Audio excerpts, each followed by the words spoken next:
Hey, this is Matt. Welcome back to the video, and I'm glad you tuned in because today I'm going to be discussing a very interesting topic which is called buzzing or shaving your transplanted hair after a good transplantation versus a failed transplantation. Because oftentimes I'm seeing some guys saying like, yeah, I'm just doing the surgery. If it doesn't work, I can always shave it off. I can always buzz it.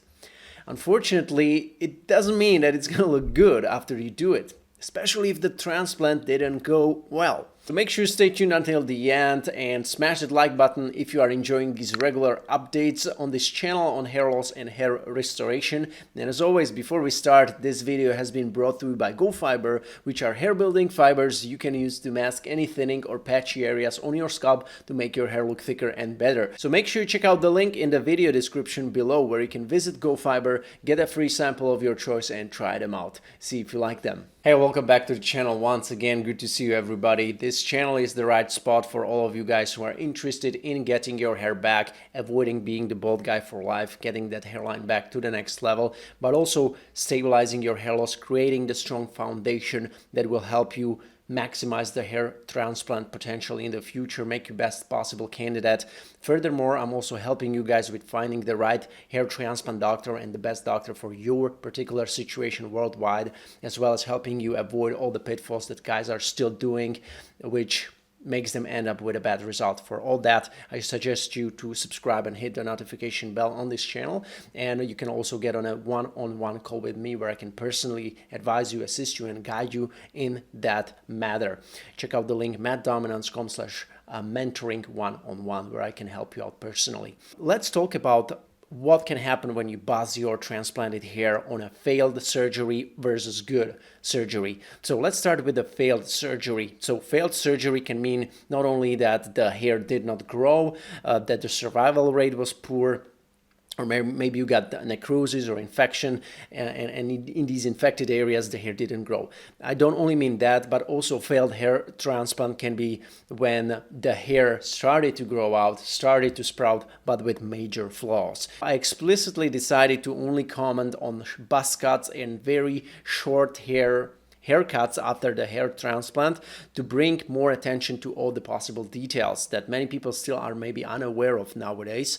And sometimes even if you are looking on a longer hair transplantation result like this one, an average person wouldn't probably even see anything wrong with that result.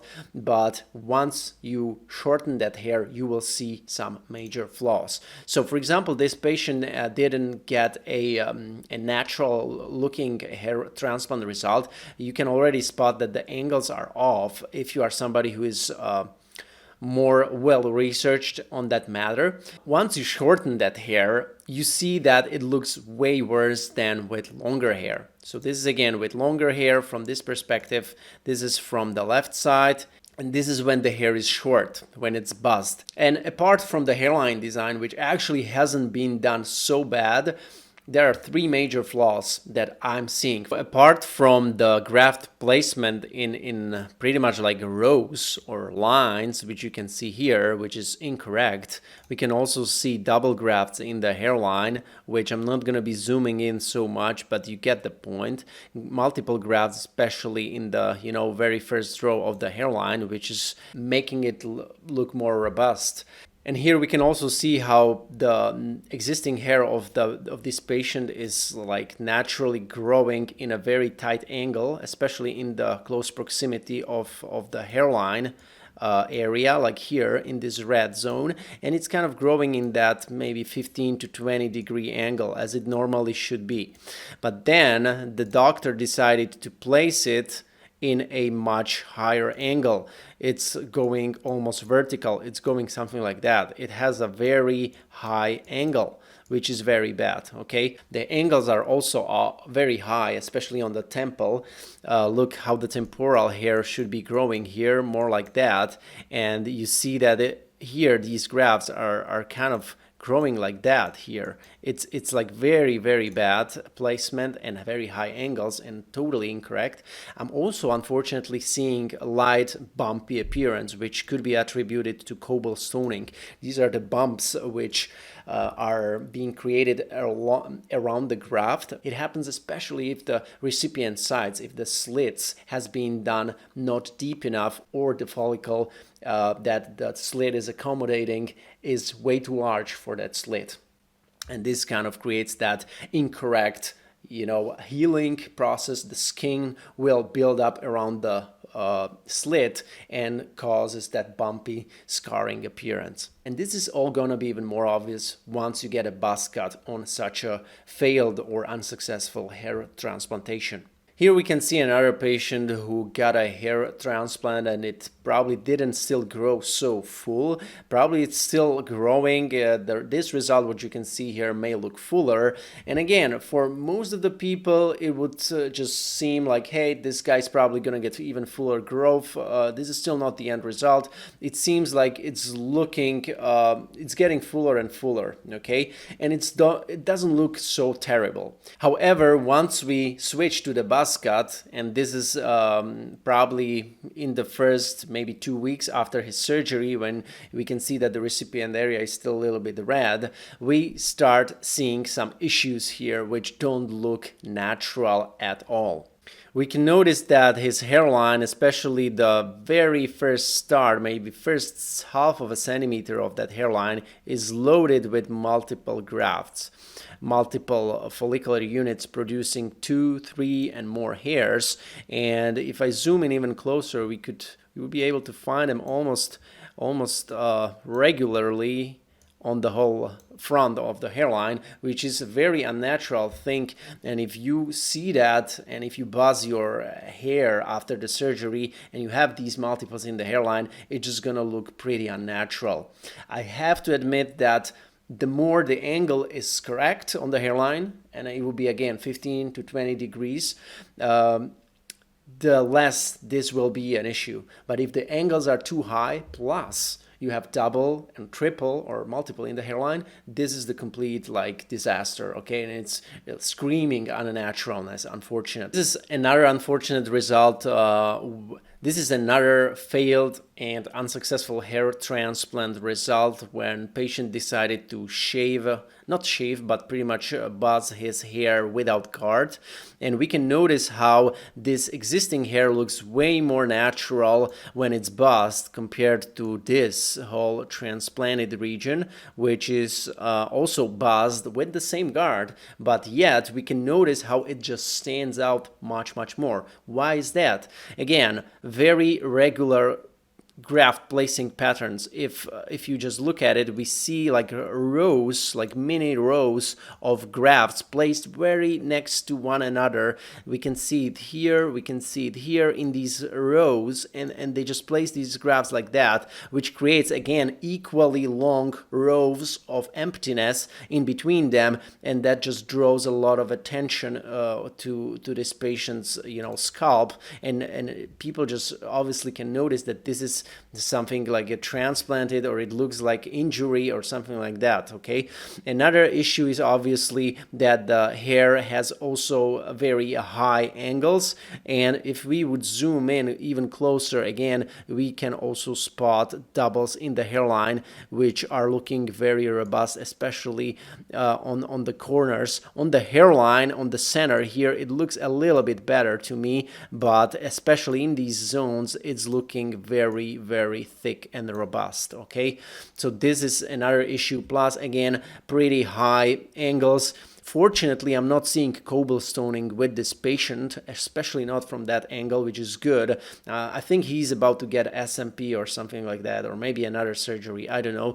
But again, this is another example of an incorrect graft placement, angles too high, placement in rows in regular and predictable way. It's not being placed random. It hadn't been placed random enough for the human eye not to be able to differentiate that existing hair from that newly placed hair here. This is another unfortunate result where we can see how the doctor completely ignored the natural direction of the existing hair of the patient and just recreated this his hairline and temple in a completely different angles, which are way too high again, and they're incorrect on the temporal zone and as well as on the hairline. I haven't found a photo with longer hair of this patient, which probably again wouldn't look as unnatural as it looks when it's shaved. Okay, and now let's take a look at buzz cuts or hair transplant patients who decided to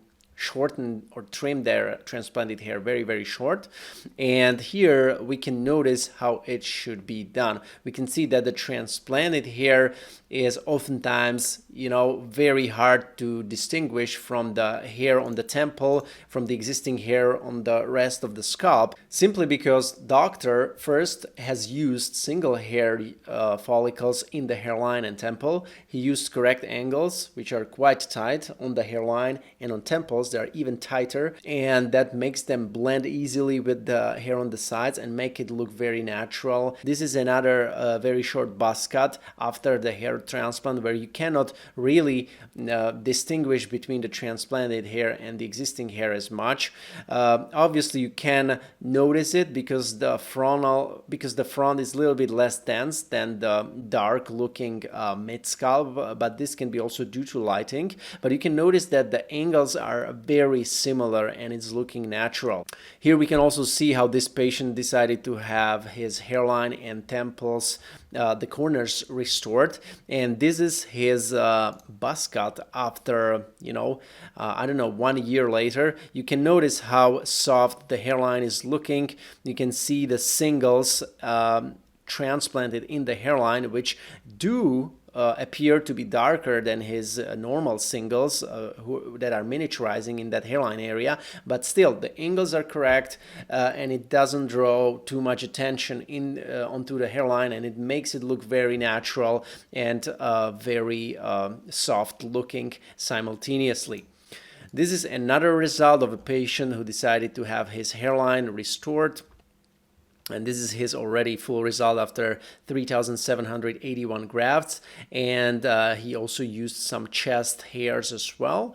And here's the 15-month result, and look at the softness on his hairline and temples as well. Now his temples actually don't look so full. They do look natural, but they don't look as full from here, and that's maybe because the chest hairs have been used in the temple. I have no idea, and we know that the chest hairs, they don't have such a long anagen phase, and that's why maybe he suffered some already like some hair loss on that temple due to chest hair shedding, could be, but I also see that the angles are great, that the singles are in the hairline. An average person wouldn't be able to tell that this is in fact like transplanted here.